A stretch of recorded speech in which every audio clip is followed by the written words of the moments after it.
It's interesting that in the early years, when Chassidus was first being published, a maimer, a recorded maimer of the Rebbe, was called Abichul. Abichul Chassidus, which is kind of informal, to say the least.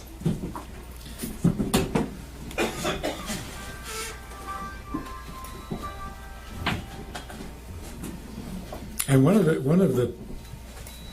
of the signs, one of the evidence that a person really is connected and has got it and has absorbed it and has become it is not when you sit and study formally like a shir, but when you're sitting and talking dvarim b'teilim. In fact, you're talking Lashon Hara. And without realizing it, from the Lashon Hara, verrät man sich in Chassidus. By accident. You're sitting and talking, and without realizing it, all of a sudden, you're on a Chassidish subject, nicht melernt. You're not studying it formally, it's conversation. The Mishnah says, two people who are sitting and learning, Yesh b'neihem divrei Torah, the Shechina comes. But la'asid lavei, concerning the time of Mashiach, it says, Oz nidberu. When Mashiach comes, we'll sit and talk. Casual, natural. But what will our talk be? Godliness. Because that will become our casual conversation. If the only time you talk about the Eibishter is when you're davening or learning from a sefer, so there's the taich. There's a pasuk in Tehillim that says, "Haisali demosi lechem yemon v'layla." My tears were my staple, my bread, day and night. Be'emer elai, when people would say to me, "Kol hayem," all day long, "Ayei elekecha." David HaMelech was suffering. He had to run away, he had to hide, he had enemies, his own family, a whole list of problems. That didn't bother him so much.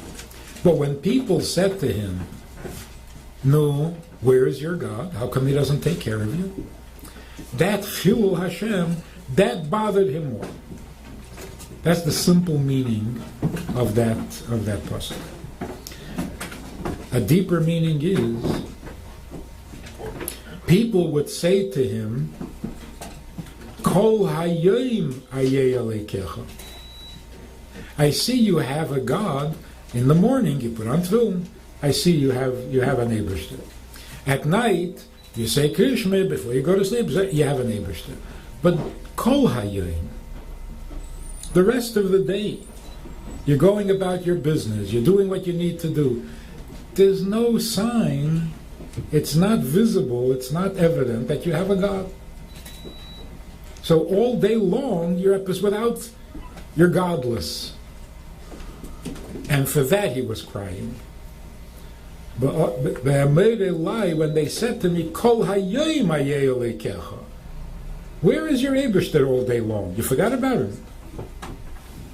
So if the only time we talk about the Eibishter is formal learning, then it means that we're strangers. That we and the Eibishter are strangers. When the Eibishter becomes your casual conversation, that's bringing the Shechina lamata.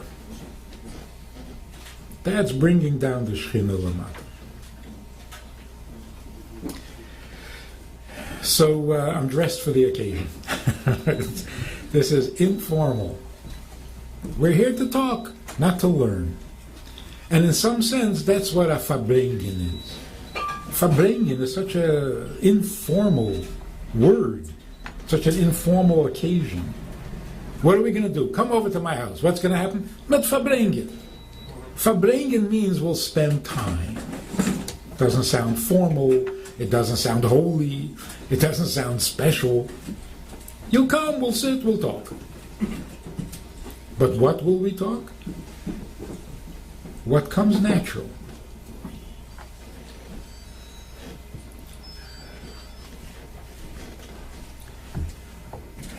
Our job is to make the Eibishter, to make Hashem comfortable in this world. How do we make him comfortable? Well, how do we make him uncomfortable? What makes him uncomfortable? If we treat the Eibishter like he's a visitor from Mars, that the Eibishter belongs in Shamayim. Hashamayim, Shamayim LaHashem. But Ha'aretz, this is not his place. So when he comes and we daven, or we do a mitzvah, or we say up Dvar Torah, we're inviting him to come visit. But this is not his place. And as soon as the Dvar Torah is over, he has to go back. Like the Malachim on Friday night. Beyachem l'sholem, Berchuni l'sholem, and then Tzeitzcha l'sholem. This is not your place. I want to sit down and eat. If a malach is standing there, it ruins my appetite. Then if we're not comfortable with him, that makes him uncomfortable.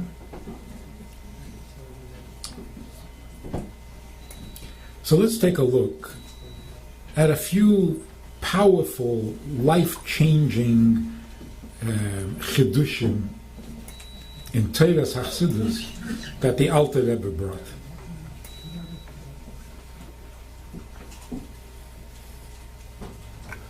By the way, the Alter Rebbe said that unlike the Baal Shem Tov, who performed miracles constantly, the Alter Rebbe said, miracles is not my style. It's not. I don't do miracles.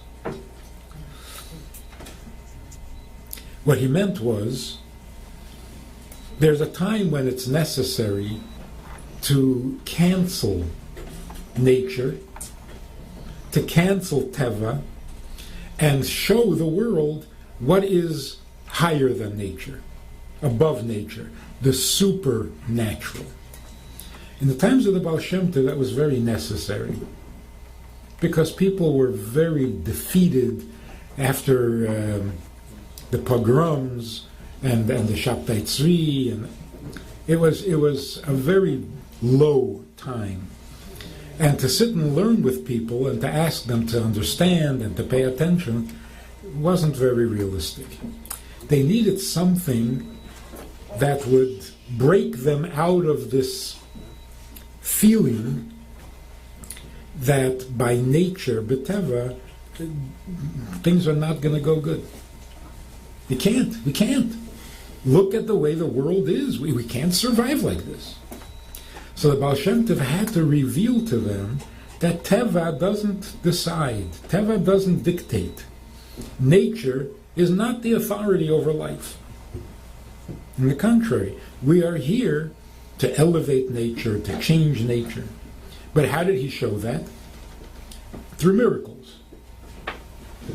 The Alter Rebbe said, that's not my avodah. My avodah is not to disturb nature. My avodah is to bring godliness into nature. Not by skipping it, not by canceling it. Make nature holy.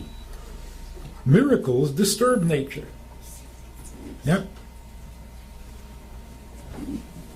So there's that famous story that a mother came with a child who couldn't talk.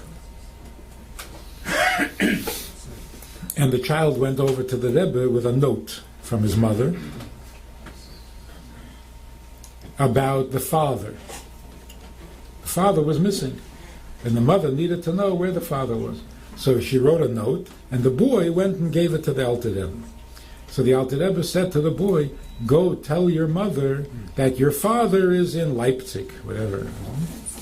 The boy goes and says to his mother, the Rebbe zog that Tati is in Leipzig. So people came to the Alter Rebbe, and they said, you said you don't do miracles. Here was a child who never talked in his life, and you cured him. So the Rebbe said, how was I supposed to know that he can't talk? But when a tzaddik says, this and this should happen, it happens. One of the explanations why Take the Alter Rebbe didn't do miracles, although miracles happened all the time. A miracle means seeing something that is the step above nature.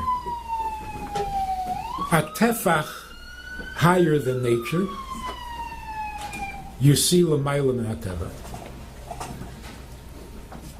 What does it mean, one tefach higher? Teva comes from the Sviras HaMalchus. Malchus is called Eretz. Teva comes from Sviras HaMalchus. So if you go up one level above Malchus, which is Yesod, there you see miracles. The Alter Rebbe was Chochmah. That's 10 levels higher than Eretz. When you're 10 levels higher than Eretz, you don't disturb the Eretz. So miracles was not the Alter Rebbe's thing. That's why the Tzemach Tzedek once said that the Alter Rebbe was given a gift by a chassid. He was given a silver snuff box. The Alter Rebbe didn't use snuff, so the box was really not very useful. So the Rebbe took the lid, the cover of the box, which was a shiny silver, and he used it as a mirror to check his tefillin to see if the tefillin are straight. Because using a regular mirror is a pshashayla of simvas isha. So that when the Tzemach Tzedek told that story, he said, "Wait, don't think that the Zayde broke the lid off the box. There was a pin, like a hinge, that connected the lid to the box, and he removed the pin, but he didn't break it off. The Zayden's derech is nicht brechen, not to disturb nature, not to break, but to bring out the beauty that is in nature, the godliness that is in nature itself. How l'mayla mehateva is in teva." So let's take a look at a few things, because there are so many great giluyim that the Alter Rebbe brought.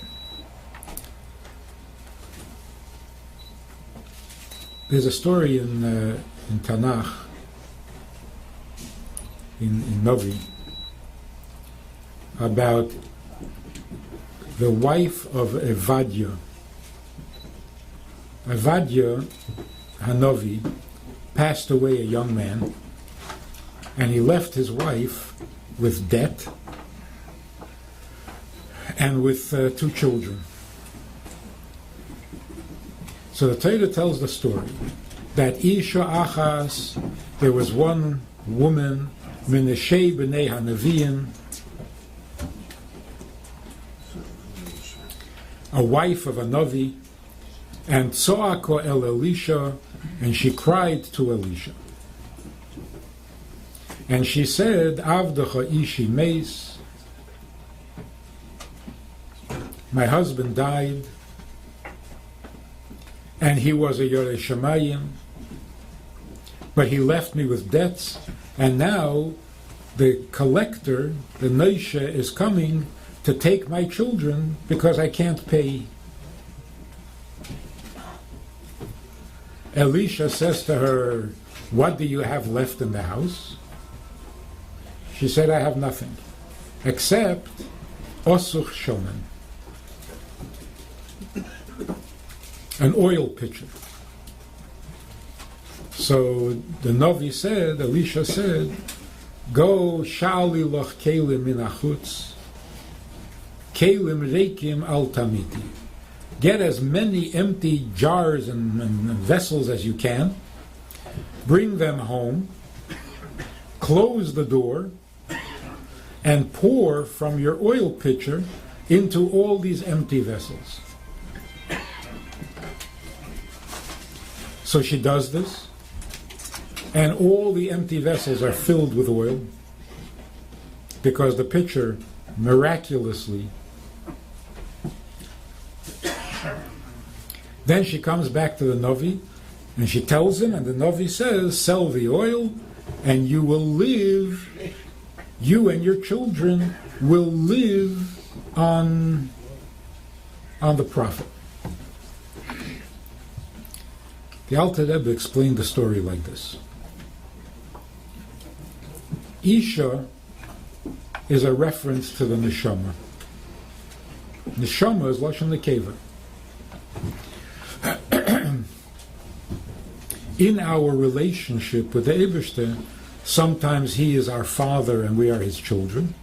Sometimes he is the husband and we are the wife. So the neshama is a feminine, and when it comes down into a body, it becomes like a prophet. Not a major prophet, a minor prophet. The neshama hears the Eibishter, the Baskol. So it's a little bit of a Navi. A Navi hears clearly, every neshama hears a little bit. That's called Menashei B'nei HaNeviim.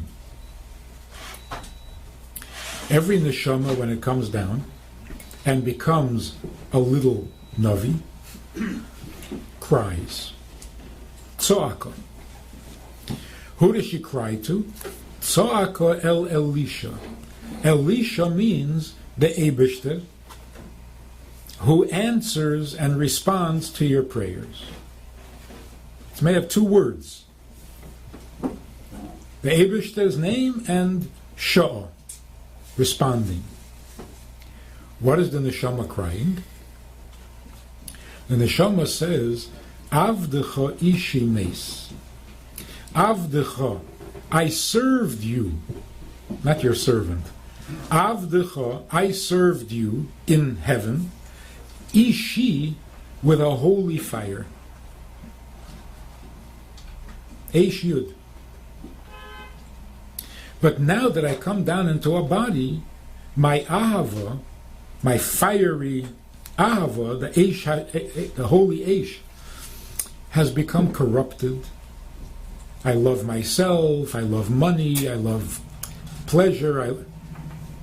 I don't know already which ahava is the real one. My ahava is killed.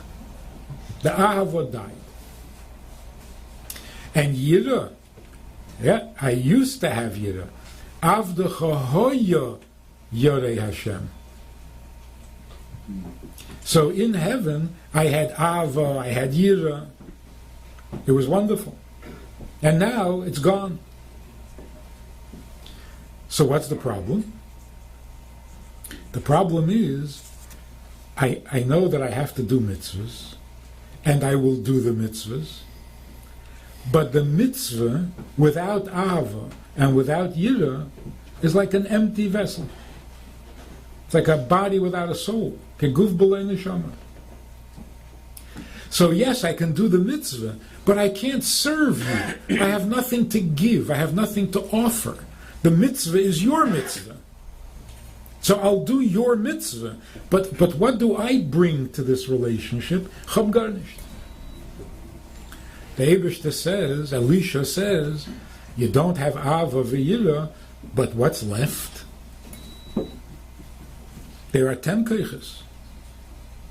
You don't have Ava v'yira. Do you have Netzach? Do you have Teferes?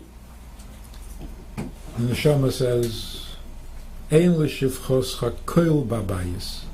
Everything I have, the Nefesh HaBahamis also has, and it gets corrupted, and then it's verpatchtet and vermischt, and it's no good. So the Neshama cries. I don't want to just do mitzvahs without putting something. The Rebbe would give out dollars to give to tzedakah. So people would go and give the dollar to tzedakah. The point was, give my dollar, but add your dollar. So the neshama says, I can't add anything, I can't give anything. And that feels terrible. And that's why Chassidus, by the way, that's why Chassidus came, because people were asking, how do you serve? I know how to put on tefillin, but how do you turn that into an avodah? So what does the Eibishter say to the neshama? And of course, we're talking about everybody's neshama. It's not something that happened in the times of Elisha. The Eibishter says to the neshama, you're right. The mitzvahs you'll do will be like empty vessels. Kelim reikim. Aber kelim reikim al tamiti. Don't take it lightly.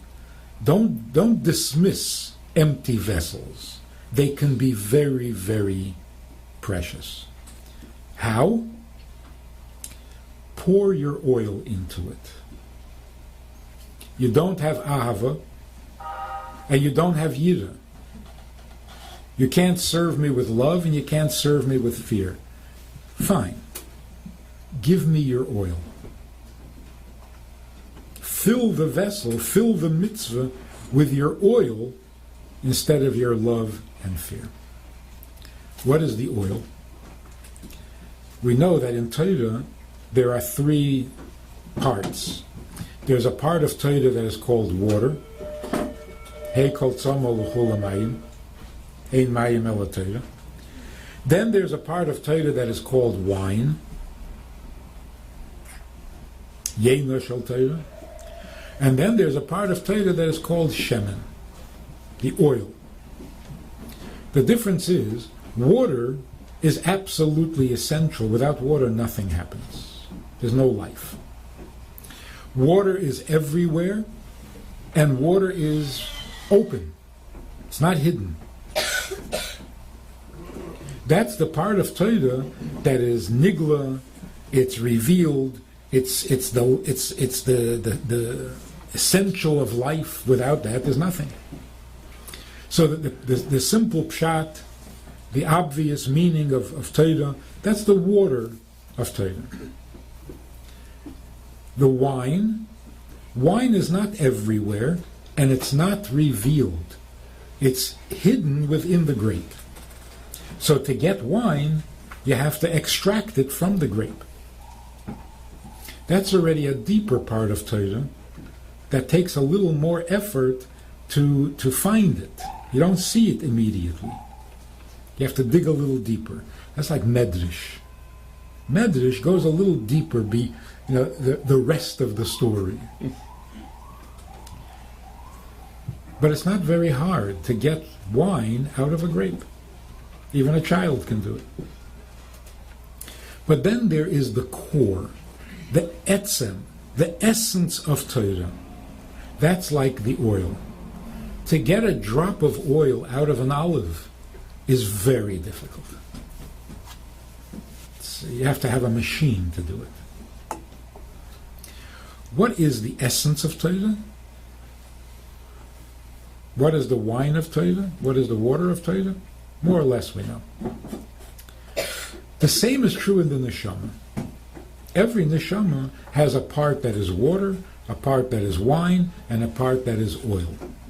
The oil of the neshama means the very fact that the neshama is Jewish. I'm Jewish. I don't know anything, I don't feel anything, I don't experience anything, I have no sensitivities, I have no emotions, I have no feelings, but am I Jewish? Yeah, right, I'm Jewish. The Eibishter says to the neshama, in Gan Eden, you had ahava. You offered me your Ahava. You offered me your Yira. The emes is, I don't need Ahava, and I don't need Yira. What I need is you. You. The oil. If you give me you, that's even better than giving me your love. What does it mean? So many places in Chassidus, it uses the example of the Kal Shebekalim, the lowest of the low, the most estranged Jew, who does nothing, who knows nothing, but when they ask him to bow to an idol, there's no way he can do it. He can't do it. He doesn't understand why. He doesn't understand himself. But he can't do it.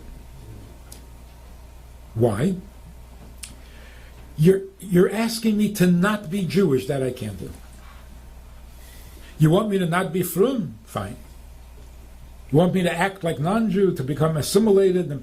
Yes. But not to be a Jew? No. I can't do that.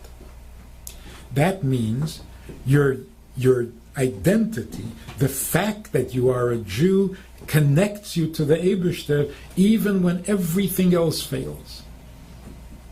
So why doesn't he bow to an idol? Not because he knows that Avodah Zarah, Yaharik Val Yaver, it's a big Aveda, it's a terrible Aveda. He doesn't know that. All he knows is a Jew doesn't do that.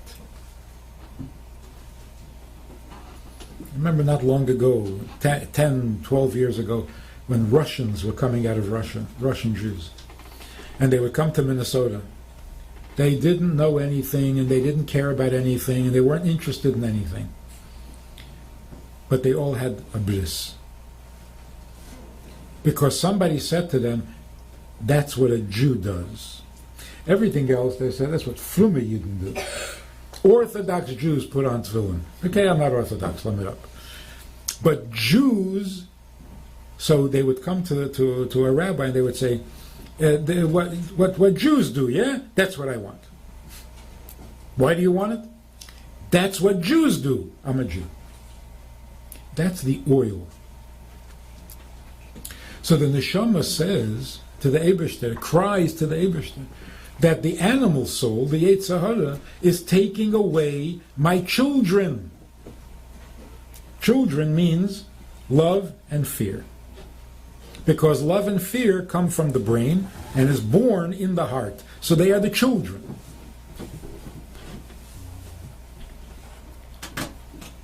The Eibishter says to the neshama, give me your oil. When you do a mitzvah, do it from your oil. The Kal Shebekalim doesn't bow to an Avodah Zarah because that's not what a Jew does. Do every mitzvah that way. Don't put on tefillin because of your Ahava or because of your Yira. Put on tefillin because that's what a Jew does. Because you're a Jew. I had a story, a guy, a retired elderly man in Minnesota. He tells me, I was very surprised, he says, I used to live in New York. When I was working, I lived in New York. And I had an office in the Empire State Building. He said, I came down one day to go to lunch, and this young man comes over to me and says, are you Jewish? Excuse me, are you Jewish? And he was there with the tefillin truck. So I wasn't in the mood. I said no. And I continued walking. He says, that night I couldn't sleep. I couldn't. What did I say? I'm not Jewish? He couldn't forgive himself. I said I wasn't Jewish. The next day, he went down to lunch and went looking for the truck. He didn't know that it only came on Friday. So every day of the week, he says, I went looking for that truck. He says, what did I do? How could I say such a thing? Couldn't sleep a whole week. Finally, Friday, he hears the music playing, he runs to the truck. Before he can say anything, a Bachel says to him, excuse me, are you Jewish? He says, of course I'm Jewish. So the guy said, would you like to put on film? Of course I'll put on film. Would you like to take home a pushkin? Avad. How about candles for your wife? Yes. He wasn't going to say no again to anything. That's called the oil. Why, only when it comes to bowing to an idol, do we suddenly become so Jewish that we can't? But when it comes to every other mitzvah, there's a possibility. Because every other mitzvah, we think we have to do it with kavanah, with ava, with tainug. Do the mitzvah, every mitzvah, because of your oil. B'stayid. What do we tell children? How do you raise a child who keeps mitzvahs? You tell him to make a bracha because he loves the Eibishter. You tell him to make a bracha so that he can be frum. You tell him to make a bracha because if he doesn't get the cookie. Not in this house. In my house, you make a bracha. Is that what it is? Or do you say to him, "Tu bist ha'ayid, bist ha'ayid, mach a bracha v'ayid. This is your oil." So the Eibishter says to the neshama, you're surprised that what happens when the neshama comes down and it loses all of its chushim and its talents. You're surprised. I'm not surprised. I know. I want your oil more than I want your ava v'yira. And here's what happens. If you do the mitzvah with your oil, then at ubanayich, then you and your emotions and your ava and your yira will come alive, tichyi, will come alive, baneisar, better than before. If you have ava,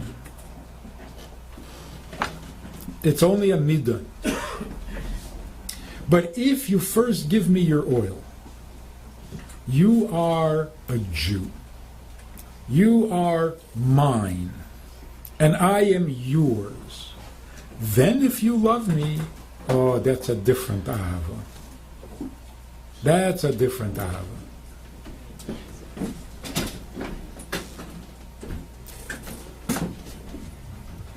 It's like the difference between a stranger who likes you, who loves you, or your children who love you. Stam ava, okay, it's nice.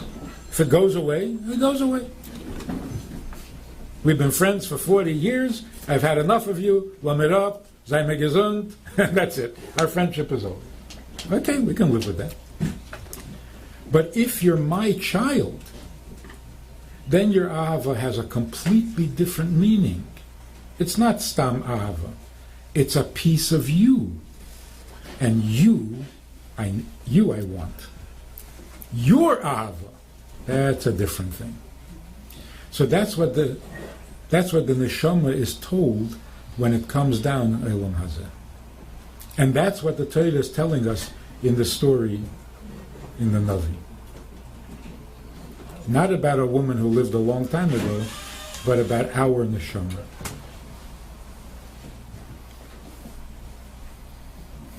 That's called nishmasa de'eraisa.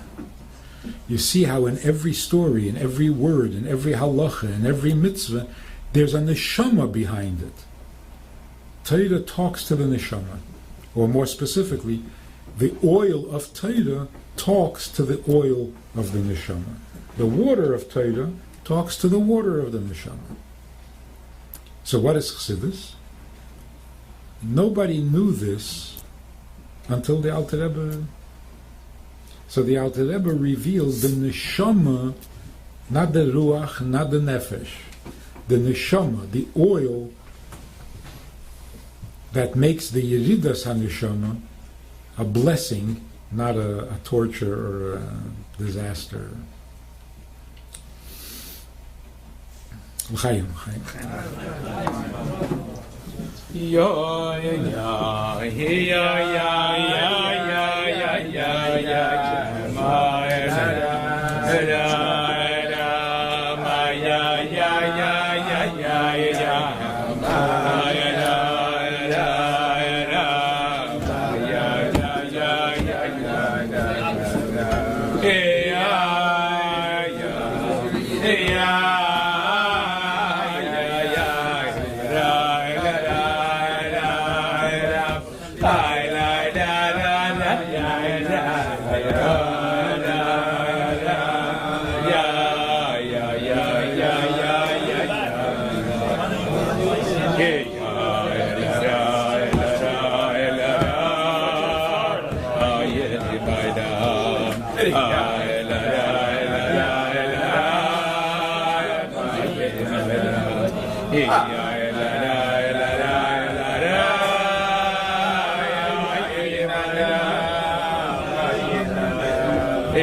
I think the Rebbe Rashab saw two Chassidim, Lamdim, who were traveling, and they stopped to rest. And they were sitting in the grass. They had taken off their kapotas, their jackets, folded them up, and put them down on the grass. And they put their hat down on top of the jacket. And they were sitting and talking Chassidus. Not learning where they would put on the hat and put on the jacket. They were talking Chassidus. The Rebbe Rashab said, 5,600 and whatever years to the day of what that year was and what the day was. 5,000 so many hundred and so many years. This place, that location, that ground, has been waiting for these two Chassidim to sit and speak Chassidus.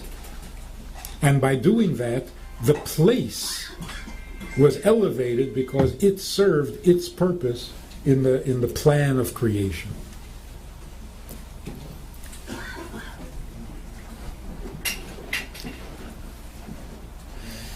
The Alter Rebbe asks a very simple question. The Torah says, "Karev elecha hadavar ma'od." It's very natural for you to serve the Eibishter with your heart, but we see that it's not like that. It is such a big kasha that it takes a whole Tanya to answer that kasha.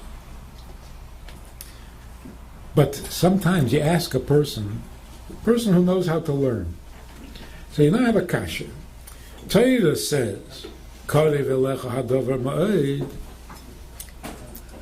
I don't see where that happens.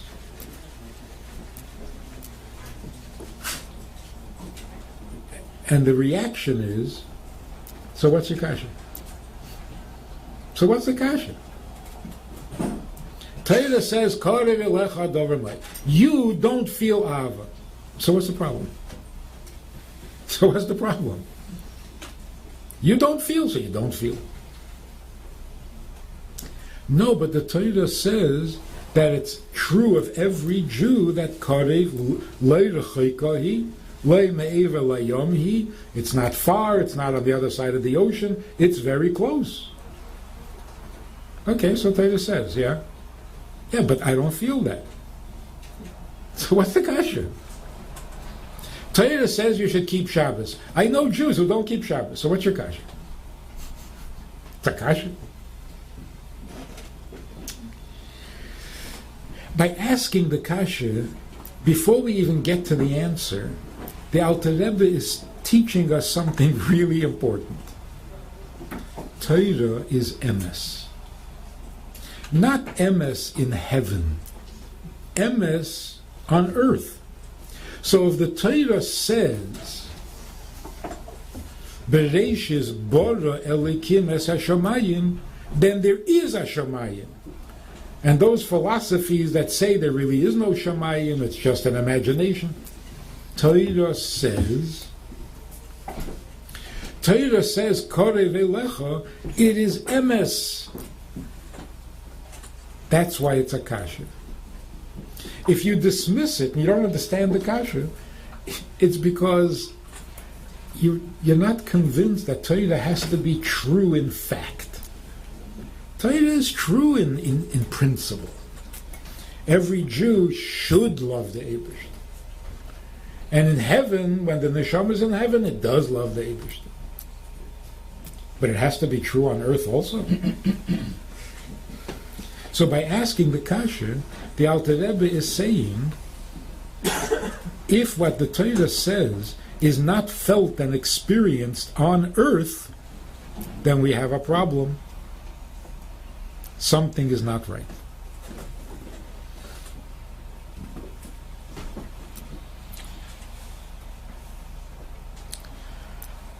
A man came to the Alter Rebbe. He said, I give a lot of tzedakah. I have a lot of erchim. I'm very generous. I feed people. And I do it a lot. But now that I started learning Chassidus, I feel, I'm not sure that I'm doing it with an emes. I'm not sure how sincere I am. How can I know that I'm sincere? Because this was the beginning of Teiras Chassidus, the earliest years. The Alter Rebbe said to him, after thinking about it, the Alter Rebbe said to him, that Orem man, when you give him food and he was hungry, he enjoys it metanemes. He enjoys the food sincerely. That was the Rebbe's answer. What kind of an answer was this? The man wants to know, I look inside myself, I want to be honest, I want to be real, I want to be sincere. I don't know if I'm sincere. What the Alter Rebbe was saying to him is a klal. It's a general principle in life, in Torah. When you're davening, you have to be sure that you're sincere. When you do a mitzvah, ben adam lemokim, you eat matzah on Pesach, you have to be sure that you're sincere. When it's a mitzvah ben adam lechaverei, this is not about you.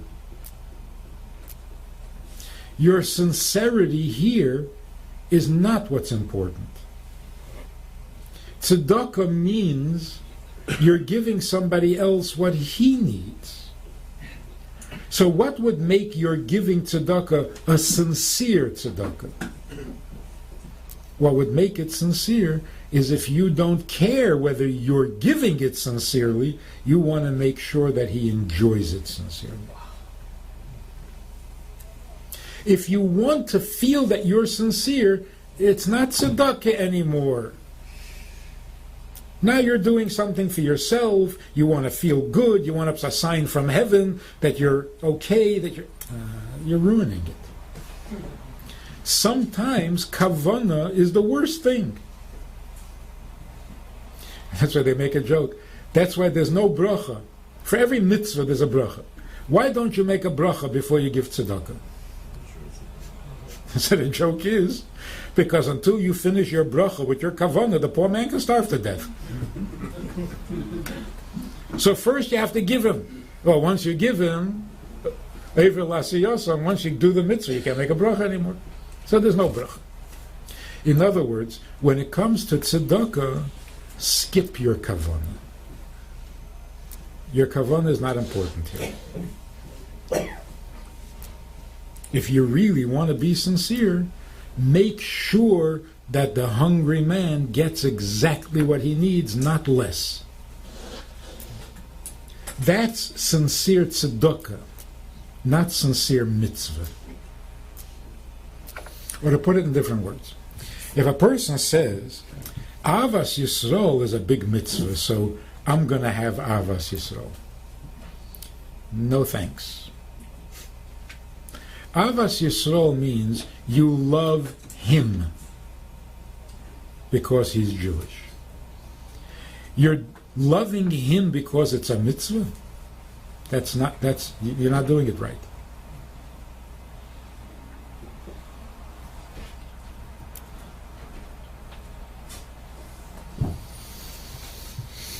It's like, if there was no mitzvah of Avas Yisrael, would you still have Avas Yisrael?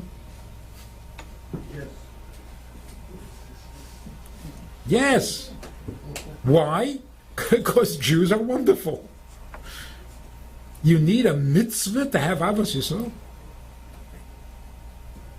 That can be very confusing. So if you're thinking, how do I know if I'm fulfilling the mitzvah of Avas Yisrael correctly? If that's what you're thinking, the answer is you're not doing it correctly. You're already wrong. You're wrong.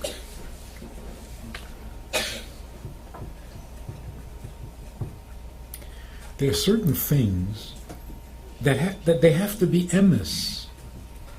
Avas Yisrael means you should love a Jew.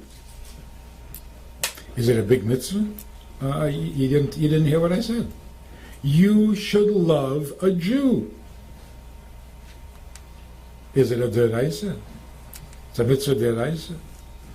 And what if I don't? What's going to be the punishment? Well, you're off target. You're off the subject. Avas Yisrael means every Jew is precious to you. Why? What do you mean why? Because he's a Jew.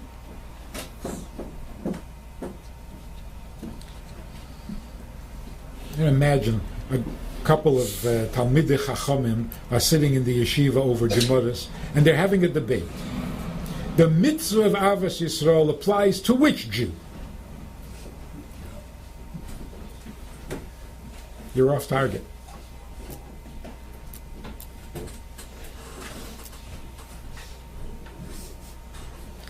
Alter Rebbe spends a whole chapter in Tanya making sure that we get that, that we understand that.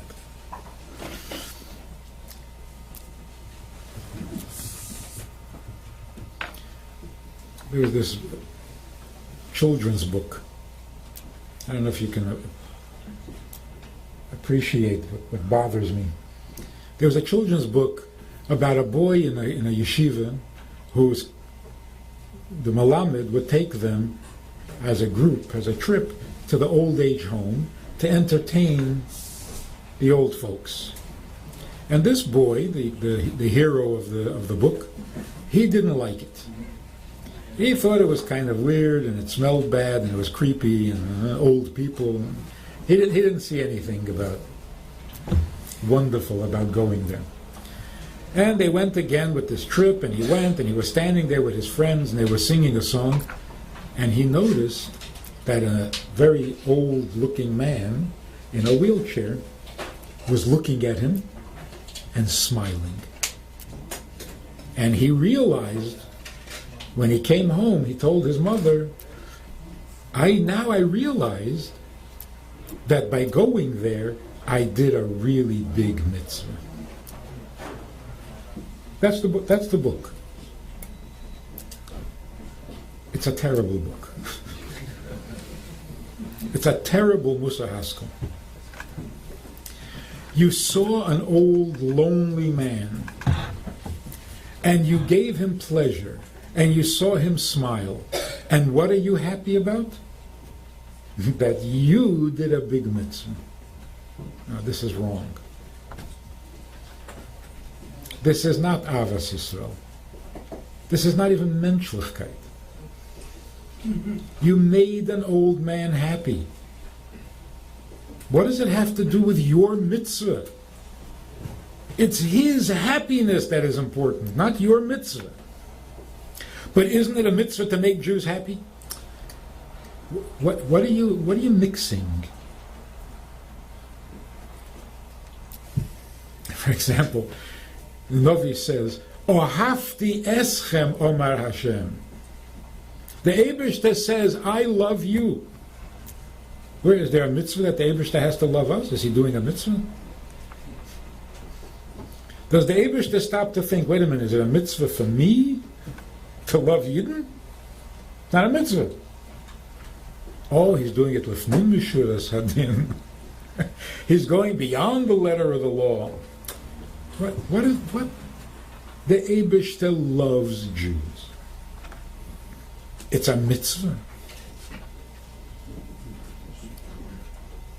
It's a Jew. The Eibishter loves a Jew. So the Alter Rebbe says, what makes Avas Yisrael so precious, equal to Avas Hashem? Because when you love a Jew, you're loving who the Eibishter loves. Is it a mitzvah? We're talking about Avas Yisrael. What do you mean, is it a mitzvah?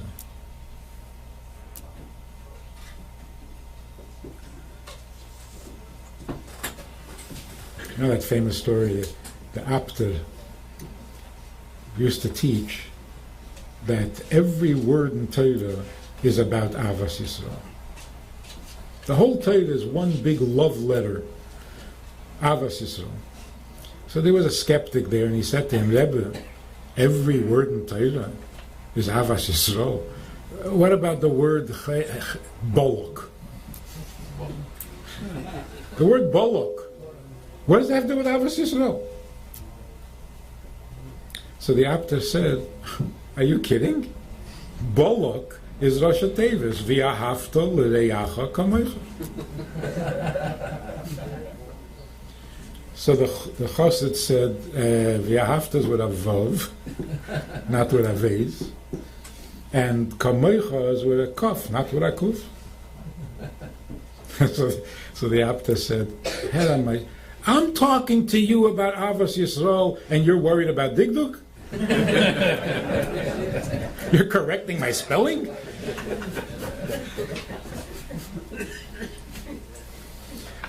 We're talking about Avas Yisrael. Is it a mitzvah? Will I get a mitzvah if I do that? So when the Chassid asked the Alter Rebbe, how do I know if my tzedakah is sincere? The Alter Rebbe had to find a way of convincing this person that Avos Yisrael is real. It's a fact. Either you have it or you don't have it. The fact that it's a mitzvah, not a mitzvah, that's besides the point.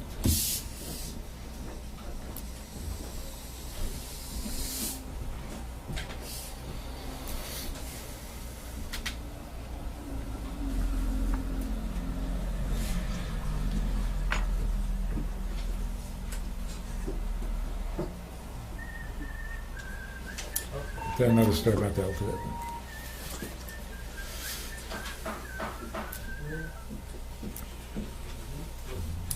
This story everybody knows, that when the Alter Rebbe wanted to say Kiddush Levana, and he was on a boat, he wouldn't say Kiddush Levana until the oarsmen agreed to stop the boat. But when the boat stopped miraculously, he couldn't say Kiddush Levana. That is such an important ingredient in Avodas Hashem.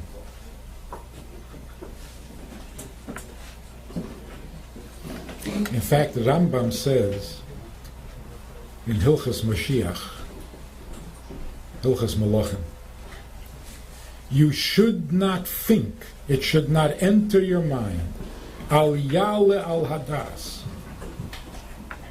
that Mashiach is going to do miracles. And he proves it, whatever, he brings a raya. Why is it so important? And why is that true? Why won't Mashiach do miracles? All the tzaddikim throughout all of history who were not as great as Mashiach did miracles. Mashiach is not going to do any miracles.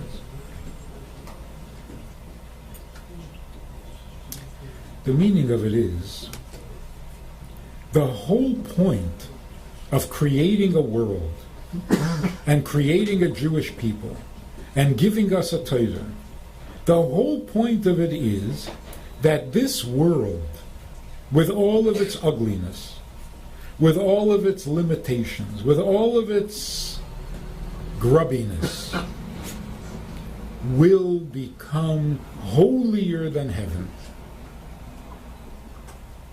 That's the goal, that's the objective, that's the purpose, and that's the promise. That if we do mitzvahs, the world will become a dira to the Eibishter, and it will be holier than heaven, which will justify the neshama leaving heaven and spending 80, 90, 100 years on earth with all of the problems, but it's all worth it if we make the world holier. What's going to happen when the world reaches a certain degree of holiness? Mashiach comes, and then the world is perfect.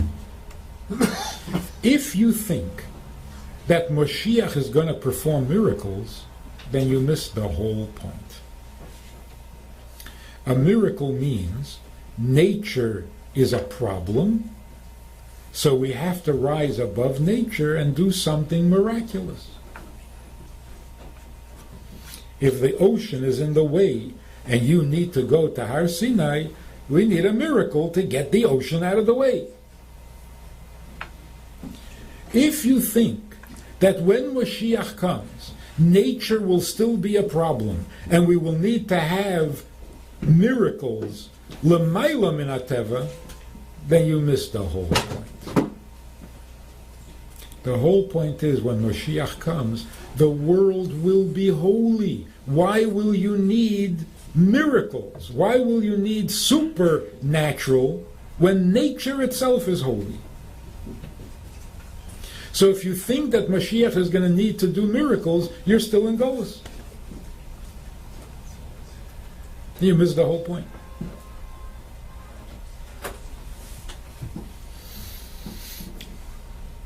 The mashal is a king has a mountain right in the middle, very inconvenient. He needs to build a railroad and there's a mountain there. He has to get rid of the mountain. So what does he do? He announces that there's gold in the mountain. And that whoever wants can come, get tools from the palace, and whoever digs in the mountain, whatever gold they find, they can keep. So of course everybody comes running. The gold rush. And they work and they clap and they hack and they completely remove the mountain. And there's no gold. But the king promised them gold. So when the mountain is gone and the king has what he needs, he comes from the palace with wagons full of gold, and he gives everybody who worked gold. So now he got what he needs, they got what they need, everybody's happy. The Rambam says, Al Yale Al Hadas. Don't you dare think that that's what the Eibishter is doing. The Eibishter tells us that if we use his tools, 613 tools, and we dig into Olam Hazeh, we're going to find gold. We're going to find holiness, godliness, Nitzutze Kedusha. It'll become holy, it'll become 1,000 years. We do it with Mesilas Nefesh.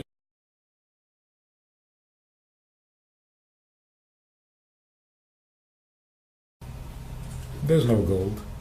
The world is not any holier. But the Eibishter promised. So the Eibishter will come from Gan Eden and give us gold min hashamayim. So everybody will be happy. The Eibishter has the mitzvahs that he needed. We get the reward that we wanted. Everybody's happy. Except for one thing. Torah is not emes. It was a nice trick, but not emes. So the Rambam says, don't you dare think that. Because HaTorah, emes la'olam u'ilmei olamim. If you think Mashiach has to do a miracle, then you think that the Eibishter is making this little trick like the king with the mountain. No. The world really is a treasure. And when you dig in it, you really will find godliness, greater than the godliness in heaven.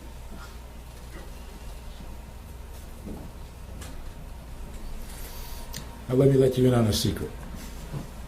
Don't tell anybody. What is godlier than heaven? We say it sounds very nice. Not heaven on earth. No. Holier than heaven. What are you talking about?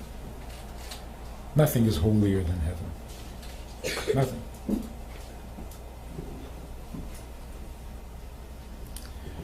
We don't mean holier. We mean more godly. What does that mean? The Eibishter's pleasure that he gets from neshamas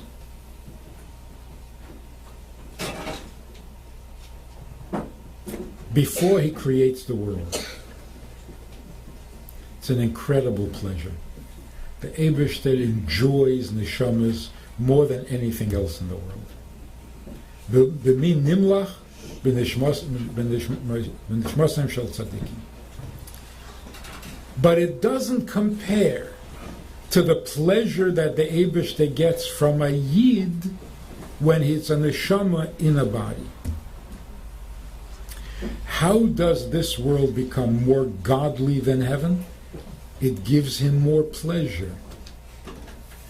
It is a greater tainuk for the Eibishter to have a Jew in Olam Hazeh, in a guf, be his, than the pleasure that he gets from a neshama when it's in heaven without a guf. So in what way is Olam Hazeh godlier? It's a greater divine pleasure.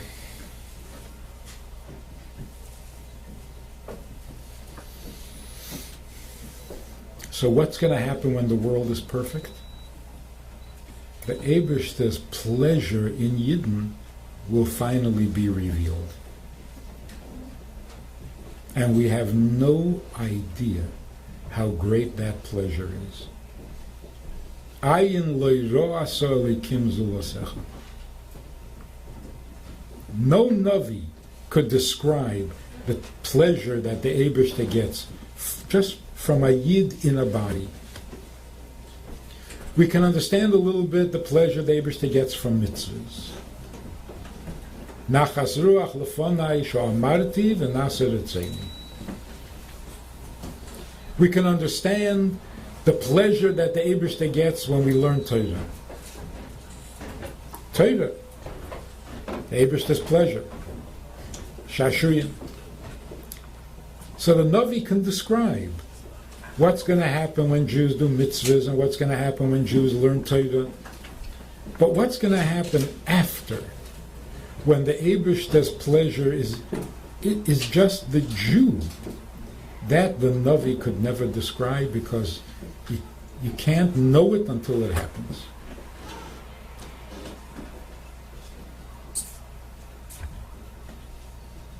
So again, the Alter Rebbe turned our emunah into fact.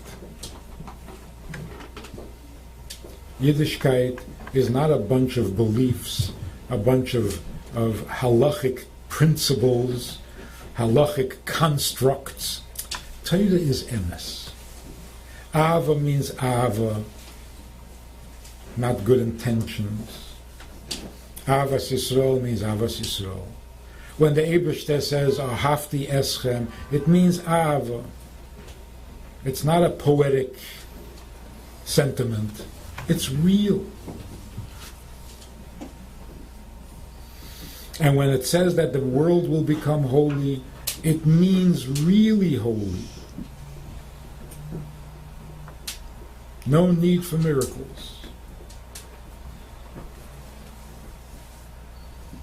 And that's basically what we mean when we say Torah emes, Moshe emes, Torah emes. What does it mean he's emes? It means there really was a Moshe Rabbeinu. Moshe emes means his name was really Moshe. What is it? Not Yankel. What does it mean? It means what he told us was true, he didn't lie. You don't mean he was emes, you mean he was honest. No, it doesn't mean that. Moshe emes v'teirosei emes means whatever it says in Torah is the fact. Begashmias. Only until Mashiach comes, it can be hidden, you can't see it so clearly, but it is the fact.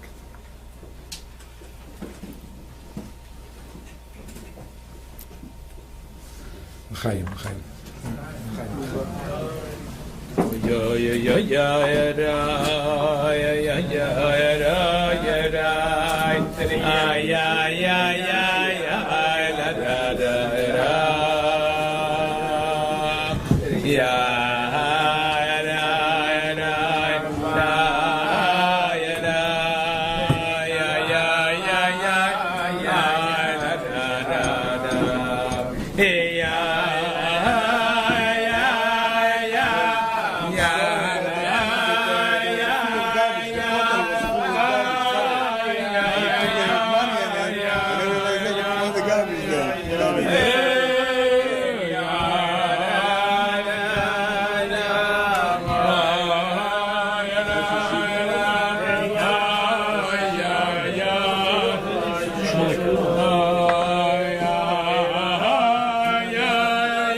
There's a Russian Yid right over there with a sweater. There's a Russian Yid with a sweater.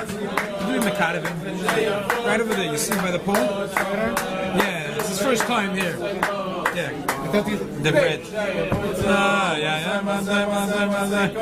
Shkoyach, send it. L'chaim. Hey, Yavutzo.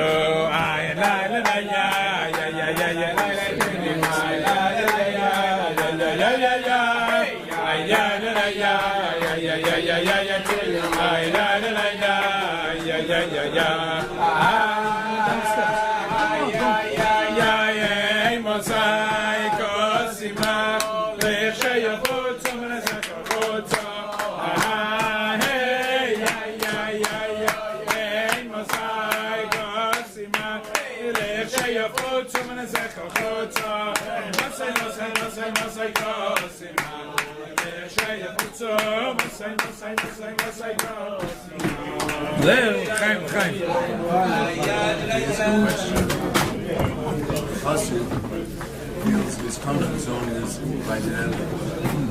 That's his comfort zone.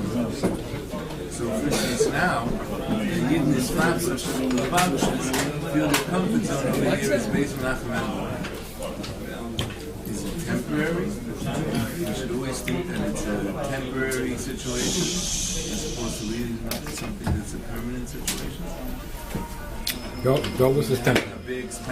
Golus is temporary. Even the best part of Golus. What? Even the best part of Golus is temporary. Yeah.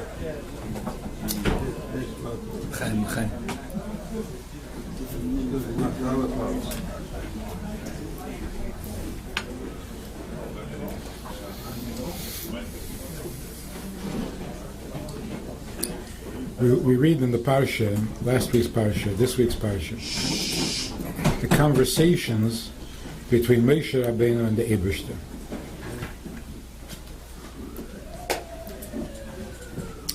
It would be fascinating, I don't know if anybody ever did this, the Mefarshim, the Achreinim, to take together every conversation that Moshe Rabbeinu had with the Eibishter and see what the picture looks like when you put it all together. Last week, Moshe Rabbeinu said, Lo ma'areisa lo'am hazeh. And the Eibishter said, Chaval al de'avdim v'lo mishtakchim. Avraham lehirer achar midaisai.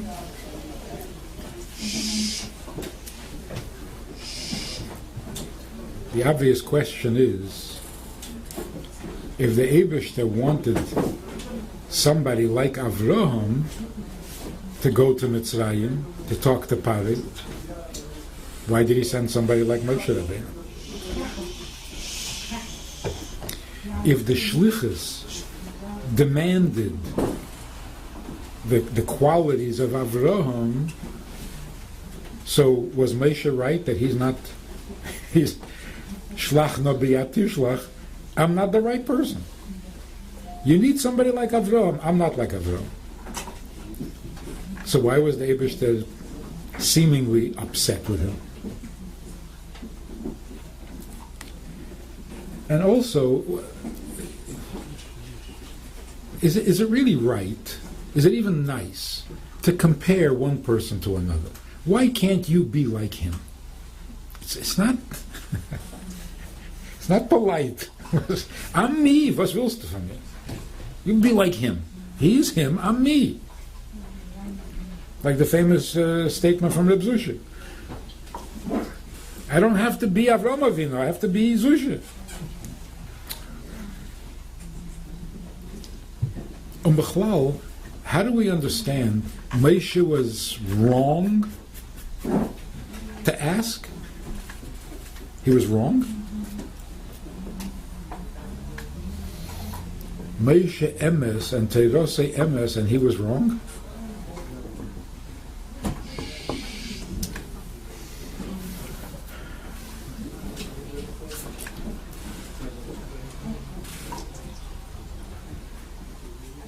There's Emunas Hashem and there's Yedias Hashem.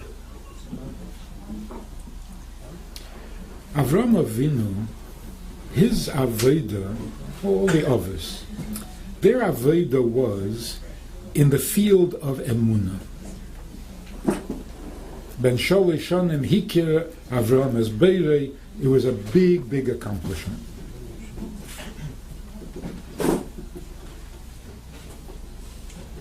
He spread the Emunah.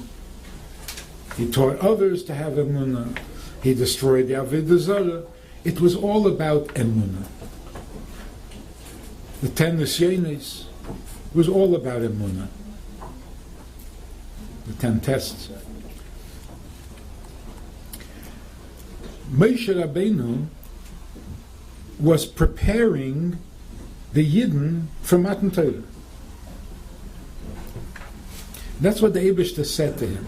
Moshe Rabbeinu asked, "What am I doing? I'm the liberator. I'm going to take Yidden out of Mitzrayim. What is that? How is that my job?" And what did the Yidden do that they deserve to be taken out of Mitzrayim? What does the Eibishter say?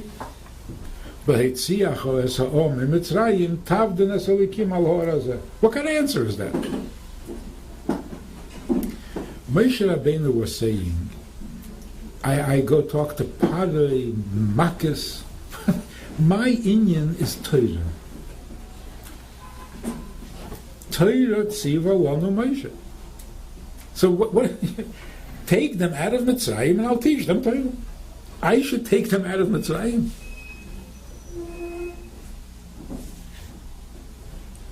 And what did they do to deserve to come out of Mitzrayim? So the Eibishter says, it's not what you deserve, it's not what they deserve, it's time for Matan Torah. Beitziacho es ha'om tavdu nesolikim. What does it mean, tavdu nesolikim? Moshe Rabbeinu's whole inyan is Torah. And what is Torah? Ritzaynei and chachmosei shel HaKadosh Baruch Hu. Torah means get to know the Eibishter. Know what he wants, know what he thinks. Chachmosei u'ritzaynei.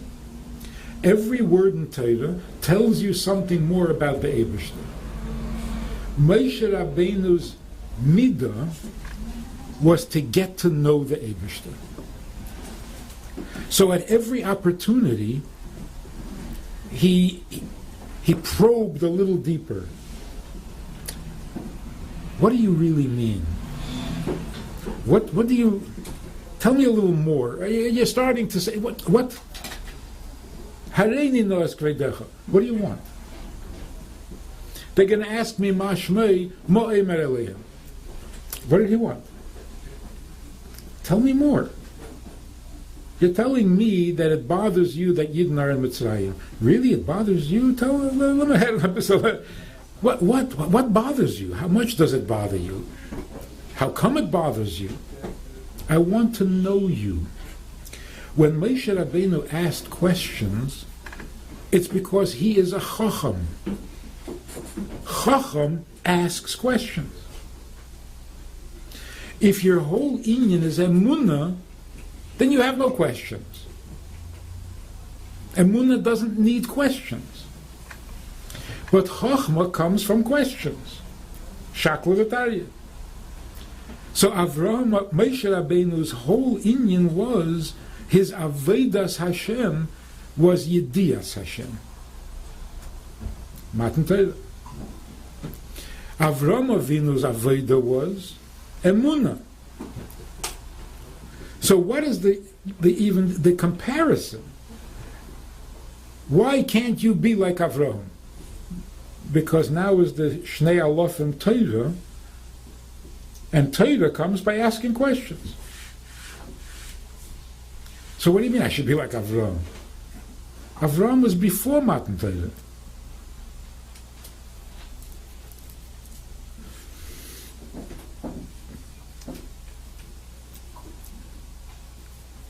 The greatness of Avraham is not so much his emunah or his ahava, Avraham Ehavi. It was the tmimus of his ahava, the sincerity, the simplicity. You can have ahava that is complex and multi-layered and dramatic. Avraham's ahava was tmimus, straight, uncomplicated, emesdik. The Eibishter was saying to Moshe Rabbeinu, you have to be like Avraham, not be Avraham. Avraham in his Aveda was a Tomim, Heyei Tomim. You in your Aveda should also be a Tomim, because there's Tmimus, there is sincerity of the heart, Tmimus Halev, that's Avraham Avinu, but there's also Tmimus HaMoyach, Tmimus HaSeichel. Your inyan is to ask questions. Your inyan is to come to know me, to get to know me, aber unkunst. Tmimus. Medrash makes an interesting statement. Medrash says, Mi yale bahar Hashem, umi yakum b'mkeim kodshe, neki kapayim ubar levov. Interesting Medrash. The Medrash says, who is that pasuk talking about? Mi yale bahar Hashem. Who is it said about?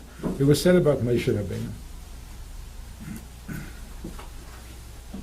Because Moshe Rabbeinu was bar levov. Where do we see this? So the Medrash says, if a basar v'dam, if a human being would say to a human king what Moshe Rabbeinu said to the Eibishter, he would be hanged for it. Achaz dosei. And Moshe Rabbeinu said it to the Eibishter, and he got away with it. What did Moshe Rabbeinu say? When the Eibishter was angry about the egel, the golden calf, Moshe Rabbeinu said to the Eibishter, Lomo Hashem yechere apcha ba'amecha. What are you angry about? So the Eibishter said, what am I angry about? I just told them, and look what they're doing. So Moshe Rabbeinu said, they're showing gratitude, they're saying thanks to a potter, to a cow, because cows give milk. So what's so terrible to say thank you to a cow for giving milk? So the Eibishter said, Moshe, you too?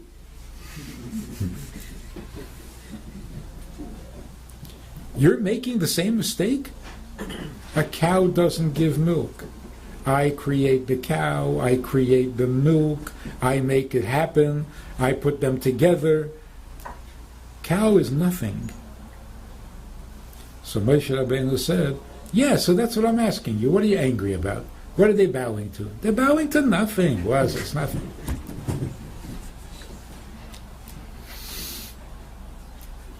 So the Medrash says the reason Moshe Rabbeinu got away with it is because when he said it, it was bar levov. He wasn't trying to be smart. It wasn't a chokhmah. He said what he felt honestly. Not he was like, I can outsmart the Eibishter. For that you get killed. Mendel Futterfass once told the story of the Banditcheva, that there was, it's a famous story, there were two brothers, a rich one and a poor one, and the poor one didn't have money for wood, for the fireplace, it was cold. So he came to the Banditcheva, and the Banditcheva said, you have a rich brother, how come he doesn't give you? He says, nah, he doesn't give me. So the Banditcheva put on the big pelts. It was a cold winter night. He went and knocked on the door of the rich brother. The rich brother came to the door in his shirts. And he invited the Banditcheva to come in. The Banditcheva said, no, I'm just stopping for a minute. I was learning a Gemara, it's a difficult Gemara. I don't understand the Gemara. This guy standing there by the open door, the way that Mendel tells the story. So he had a big stomach, and it was hard for him to stand on his feet. And it was cold, but he had derech eretz, the Banditcheva. The Banditcheva starts with a pilpul, with a meiset, a kasha, and the tesus, and he's listening, but he's freezing on the pempike grace, and the fizen to envey. And 5 more minutes, until finally, with all the derech eretz, he couldn't take it anymore. He said, Rebbe, you want something? So Banditcheva said, yeah. By miras asimcha, yeah? Whatever I tell people to do, they always do it. So I never get to fulfill the mitzvah of not saying what people won't do. Now, I'm fulfilling that mitzvah. So he said, I won't do it, I'll do it. Whatever you say, I'll do it. He says, now you'll do it. Now that you're freezing, now you'll do it. Give your brother the So that Mendel tells the story. And everybody's enjoying the way he describes it and the way he tells it. And then he says, you think the Banditcheva was chitre? You think the Banditcheva was shrewd and he manipulated? Chas v'shalom, he wasn't shayach to a letzonus and he wasn't shayach to chitre. The nachash is oren. It's not holy. Every step of the way was absolutely sincere. Bar levov. So the Eibishter says to Moshe Rabbeinu, your inyan is to ask and to want to know me and to draw me out so that I tell you more about me, aber unkunsten. Like Avraham. Avraham in his ahava was tmimizdik. You in your chokhmah should be betmimis. And it was. And that's why the pasuk says, "Mi yale b'har Hashem bar levov." Who is that? Moshe Rabbeinu. So the real gadlus of Moshe Rabbeinu is not that he understood Torah and he knew Torah and he was a chacham and he was das elyon. All of it was tmimis, and that's why Moshe emes. Generally, we don't combine chachma and emes. Chachma is chachma, not emes. By Moshe Rabbeinu, Moshe emes and Torah emes, because it was bar levov, it was completely betmimus. So, what does Moshe Rabbeinu want? On every occasion, Moshe Rabbeinu says, and what about you? Hareini noas kvedecha. What did Moshe Rabbeinu want?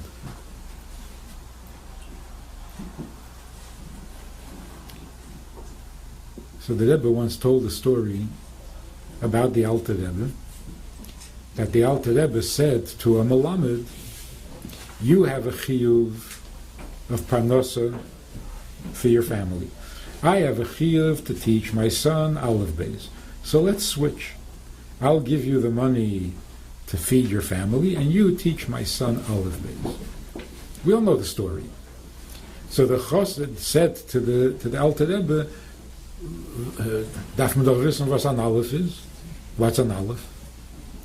And that's when the Alter Rebbe told him with the nigun, by the Alter Rebbe's nigun, the way he spoke, a Yud von oben, a Yud von unten, und a Kav Yira Shemayim. Or dos is an Aleph. So when the Rebbe told the story, he added one little detail. But the Chassid asked, "What is an Aleph?" He didn't know what an Aleph is. So the Rebbe said, "Der Chassid in nicht gewen ken Narisha." So he asked, "What is an Aleph?" In other words, he saw an opportunity. Yeah, you want me to teach Aleph? No, what's an Aleph? It's, you know, like, it's an opportunity, it's an occasion to get a little, to extract a little chassidus benegea to an Aleph. What is the neshama of an Aleph? In other words, he was smart enough not to miss the opportunity. Moshe Rabbeinu never missed an opportunity. I should go talk to the Yidden. What do you think about the Yidden? They're not going to listen, right? I just want to see what. So the Rebbe says, "That's stuff, meine Kinder." Oh, okay, good. We're hearing something here. He always had that chokhmah to find out more about the Eibishter. So he wasn't doubting the Eibishter. Mahar achar midaysai. Chas v'shalom. Avraham Avinu trusted me. You don't trust me. Moshe Rabbeinu doesn't trust the Eibishter. Come on. Mahar achar midaysai means you're constantly thinking, was noch kemen do wissen midosei shel HaKadosh Baruch Hu. So the Eibishter says, that's wonderful. Aber tmimus. No, unchachmas.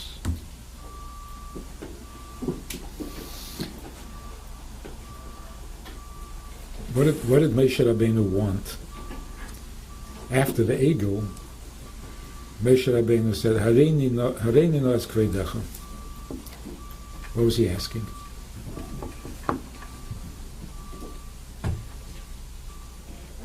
The Yidden were over on Avodah Zarah. Moshe Rabbeinu figured out how to get the Eibishter to forgive them for Avodah Zarah. But part of the forgiveness was chusovis.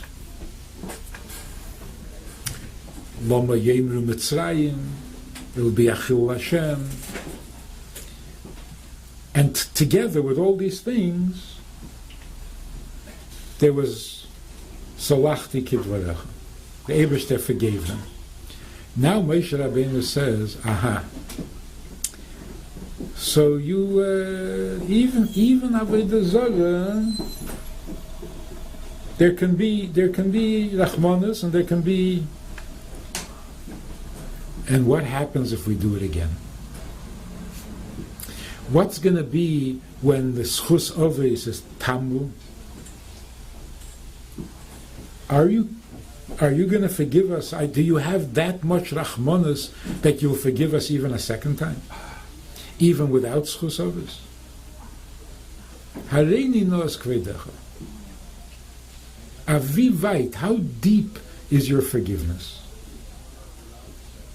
And that was like on every occasion, whenever the Eibishter said something, Moshe Rabbeinu found out this, yeah, and what else? And after that.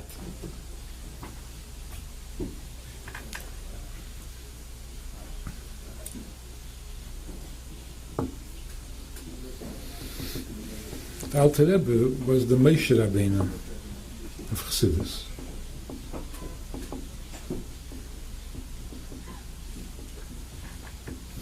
So when he came out of prison, which was a huge victory against the Menagdim, against the Jews who were against him. It was a huge victory, and people were very impressed. They were in awe. The Tsar himself, 50,000 people were ready to become Chassidim, seeing such a miracle.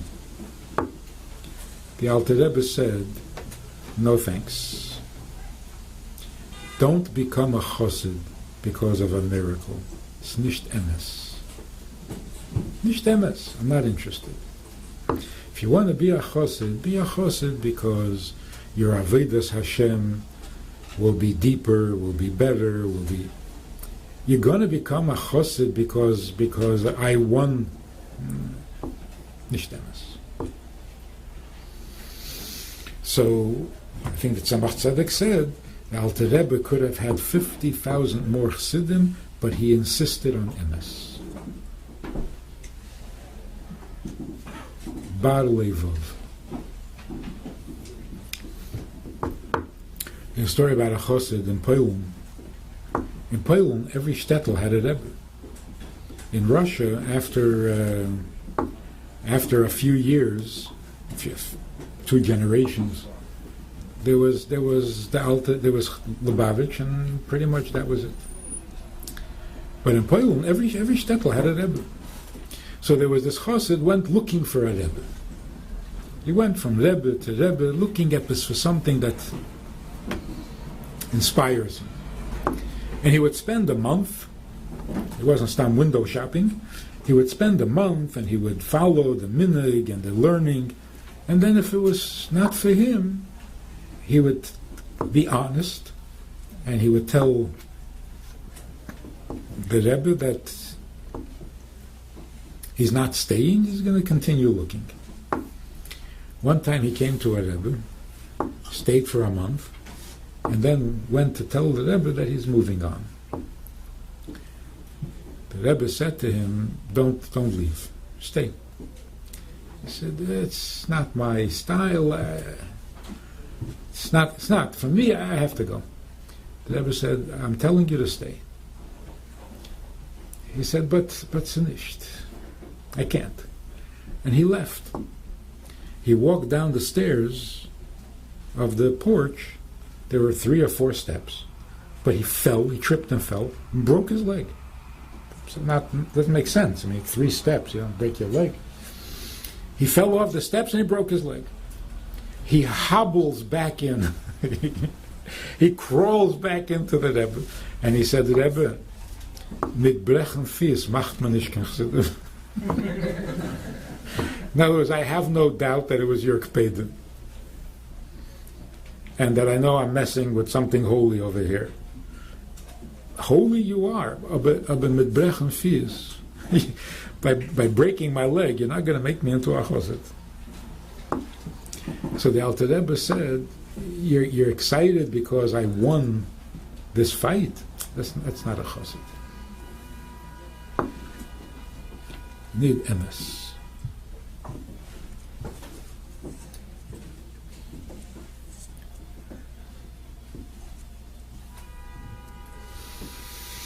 Practically speaking, emes doesn't just mean when you do a mitzvah, do it with your whole heart. Emes means when you don't do a mitzvah, be honest about it. Don't complicate. You didn't do a mitzvah. Why? Mi ma'akiv, se'er shebe'isa. Why'd you do an aveda? Why didn't you do a mitzvah? Because you have a yetzer hara. Nay, I was going to do it. I was about to do it. I forgot. I woke up late. I was on the wrong side of the bed. This one told me, and the other one said, head off. Stop it. If you did an Aveda, it's for one reason. A Yetzer Hara. Even in doing an Aveda, you have to be Tmimus. Emes. Emes. I heard once two Bacharim talking. One Bachar, they were Chavedim. One Bachar said to the other one, you know, I watched a movie. No, this is very important. This is about science where it says that, and the second Bachar said, no, wait a minute. You watched the movie because you have a Yetzer Hara. No, not tell me what the movie was about. Don't tell me you watched the movie because it's about this. No. You're a shegitz. You watched the movie because you have a Yetzer Hara. Yeah, what was the movie about? Other nishmanish. Don't give me these terutzim. You're going to make it holy. It's going to Shem Shemayim. Stop it. When you're sinning, you're sinning. Mitanemes. You have to be tmimizdik all the time. Be atomim all the time. These excuses, your mind starts to play games, and you don't even know yourself when you're lying anymore. You lie to yourself even, and it's not good. Straight. Be straight.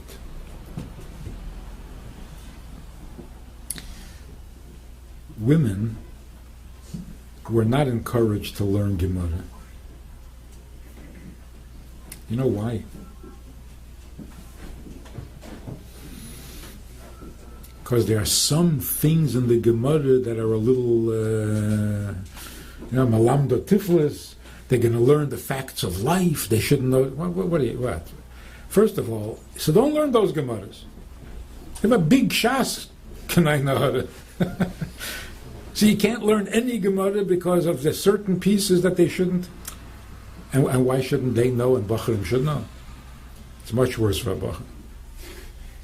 Much worse.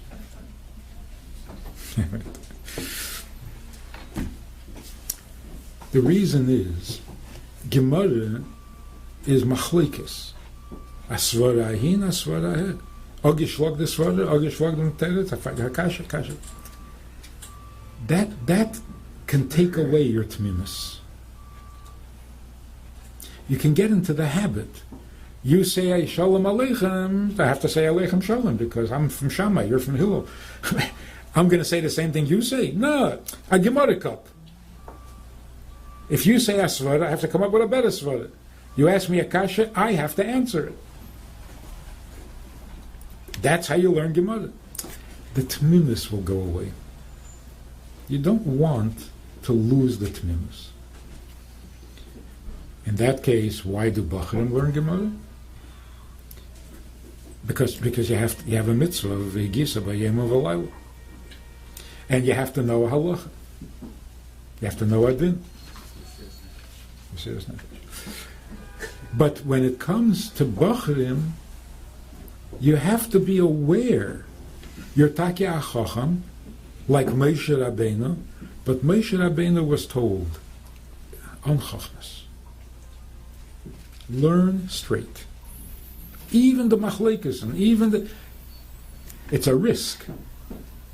And a lot of Bacharim suffer from this. You talk to a yeshiva Bachar, you can tell right away, even though he hasn't been in yeshiva for 20 years. How can you tell? Edreitakop. He can't say anything straight. So, a Gemara cup, but can grab him finger. So the Gemara he forgot already. Shavlang forgets the Gemara. But that splitting hairs, you have to be careful. When you want to be a chacham, you have to be a chacham from the Haggadah. An ehrlicher chacham. Straight. So one more story about the Alter Rebbe. The Alter Rebbe, before he became famous, was traveling, and he came to a city that was very anti-Chassidish. It was the city of Shklov. He walked into the Beis Medrash, And he went over to the fireplace, to the oven, to warm up, come out from the cold winter. In the Beis Medrash that entire day, they were trying to figure out Pshat in a Gemara, in Erchen. There was a Maggid Shir, and he got stuck. He didn't know. So they went to ask the bigger Lomdim. Each one gave up an attempt at explaining the Gemara, and it wasn't satisfying. All day they debated and they looked and they checked and they segetnished. Finally, when all else failed, they disturbed Rabbi Yosef Kolbei, the biggest lamdan in the Beis Medrash. He was a chaver of the Vilna Gaon, and they wouldn't ask him stam, but after a whole day of trying, they interrupted him and they asked him to tell Pshat in the Gemara. So Rabbi Yosef Kolbei started giving Pshat in the Gemara. But he noticed that this stranger who came into the Beis Medrash is making with his shoulder like, so gefällt ihm nicht mein Pshat? He was very surprised. So he went over and he said, Junger Mann, von wann bist du? Von wann is a junger Mann? He said, Junger Mann. In other words, derech eret. So the Alter Rebbe said, yeah, that's the kasha me'ayin bosa. So Yosef Kolbei said, don't play games with me. I have no time for this. I don't engage in milim dehedyeta. I don't engage in ordinary conversation. So the Alter Rebbe said that in Zohar it says that, and they were all Baki in Zohar. He says in Zohar it says that Malach Matat, who is the Sar HaPnim, it's one of the very high angels, is called Hedyet. So Hedyeta, ordinary, is not something to make, to dismiss so easily. Rabbi Yosef Kolbei was like mystified with this. He said, where are you coming from?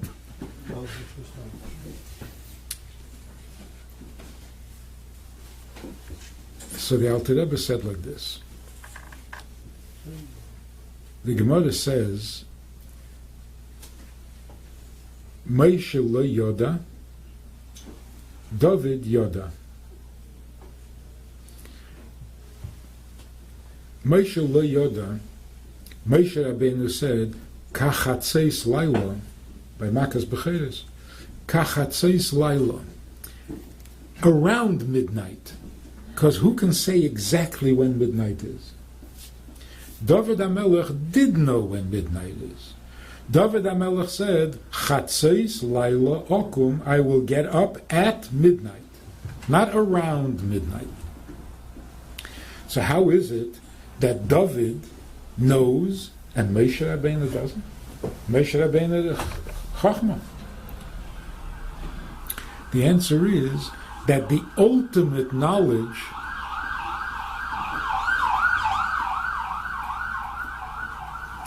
Tachlis Yediyah comes from Lo Neda. It comes from humility. Moshe Rabbeinu was Chachma, David HaMelech was Malchus, Bittel, humility. Malchus, that's what Alter Rebbe said, Malchus weist als. He's talking about himself. Malchus weist als.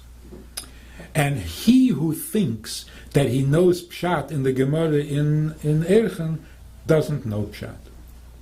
In other words, if you think you know, then you don't know. So Rabbi Yosef Kolbei said, so tell us pshat. So the Alter Rebbe quoted the Gemara, word for word, and the Rashi, word for word, and everybody in the Beis Medrash realized there was no kasha. There was no question.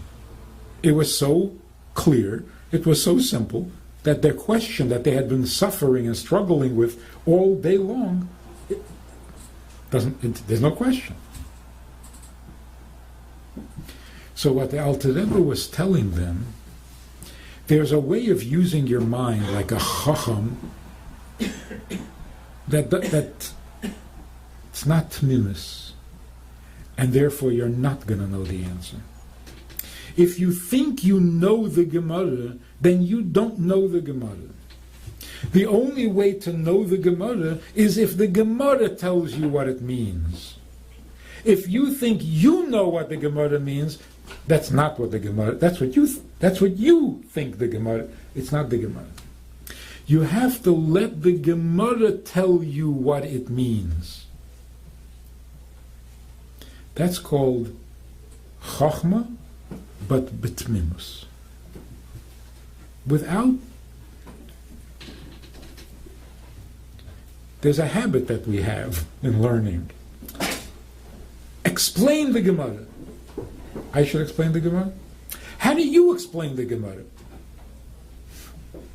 How do you explain the Gemara? This is the Gemara. This is Chachmosei Shel HaKadosh Baruch Hu. You're going to explain the Gemara? Or even the Gemara needs you to explain it? You don't explain the Gemara. The Gemara explains itself to you. The Gemara tells you. You don't tell the Gemara.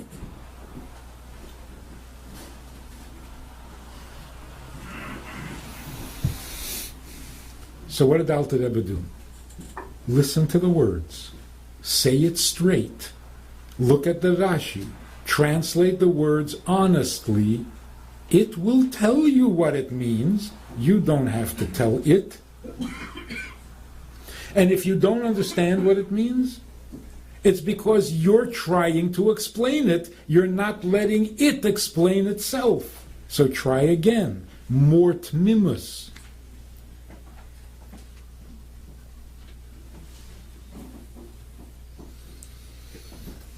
So there's a story about the Zusha, that he heard people that was learning a Gemara. He heard a kasha, he didn't know how to. Anyway, he went into his room and he cried. And he said, Rabbeinu Shalom Zusha will verstehen. And he came out of the room. He cried. He said, Zusha wants to know, wants to understand. And he came out of the room and he understood. Is that called learning Torah? That's how you learn Torah? Come on. That's nevuah. It doesn't mean that he cried in his room and the information came from heaven and all of a sudden he knew. He did what all the people in the Beis Medrash debating the Gemara should have been doing. When you learn Gemara, you're basically asking the Eibishter to tell you what he means. That's how you learn. Whenever you understand Torah, whenever you understand the Gemara, whenever you understand the Pasuk Chumash, whenever you understand the Halacha, it told you. Otherwise, you did not understand it. If you think you understand the Gemara, you don't understand it. If it tells you, then you understand. So what Reb Zusha was doing is not a shortcut, getting around the need to learn. Everybody thinks Reb Zusha was not such a big Talmud Chacham. It's ridiculous.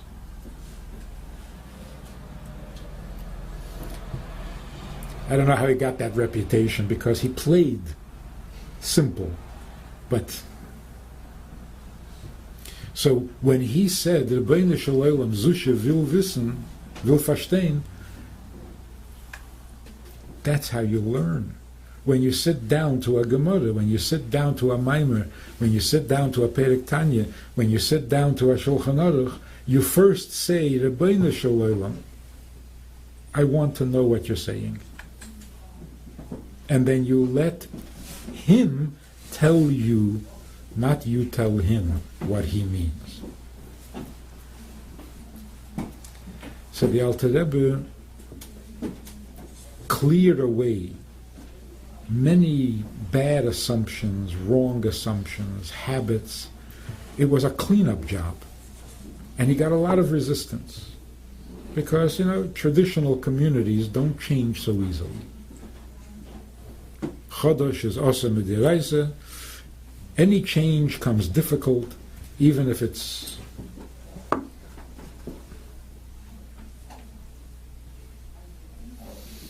so. Tzemach Tzedek once explained to the minister of education, the Tsar's minister, why all of a sudden, after 2,000 years without Chassidus, why all of a sudden we need Chassidus? This is obviously a question that the Jews gave the minister. Ask him why we need Chassidus. Tzemach Tzedek basically said like this: Torah is water, the source of life. Water can never become tameh. No matter how many people who are tameh go into a mikveh, the mikveh remains, because you can't pollute water. You can't corrupt water. So what are polluted lakes and rivers? And there's junk in the water. But the water itself. So what do when the water that is pure has accumulated foreign? You take the water and you put it over a fire. The fire burns away all the stuff that is not water, and what you're left with is clean water the way it always was. Divrei Torah eino mekablim tuma. But in the Divrei Torah you can add all sorts of tuma. Over the years, people are exposed to non-Jewish ideas, to Yetzer Hara, and you start to introduce things into Yiddishkeit, into Torah that don't belong there. Like, for example, modern pop psychology has kind of gotten all verpluntet and mixed up with Torah. You hear the modern speakers, modern rabbis, they're giving you a dvar Torah, and it's not Torah, it's a pop psychology, so there's a pasuk and a story from the Torah, but the rest of it is, like, for example, v'ahavta l'reacha kamoicha. The Torah is telling you that you have to love yourself first. So you have to love yourself first. So the Tzemach Tzedek said, in order to clean away the parts that are not Torah from the Torah, you have to put it over a fire. Chassidus is the fire, and it burns away the uninvited parts, so that the Torah goes back to being Mayim Chayim.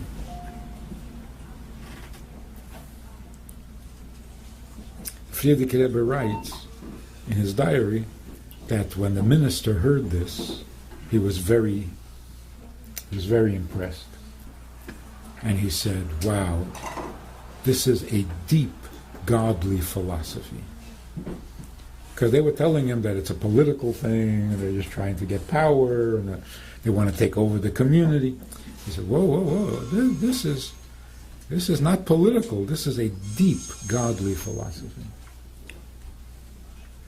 So that's what Chassidus is, and we need it now more than ever, because we're very smart, we're big chachomim, and when you use chachma, it's very easy to twist and turn.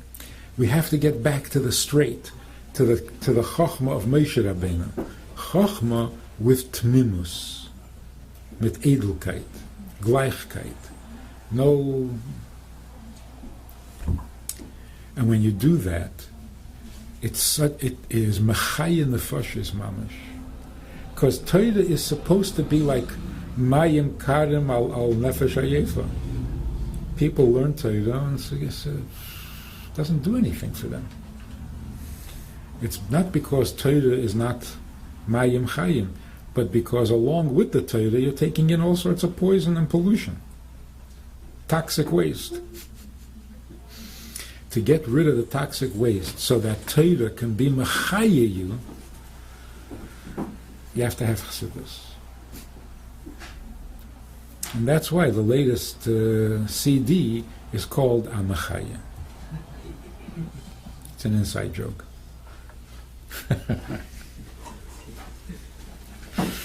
L'chaim. Sure, making the phone.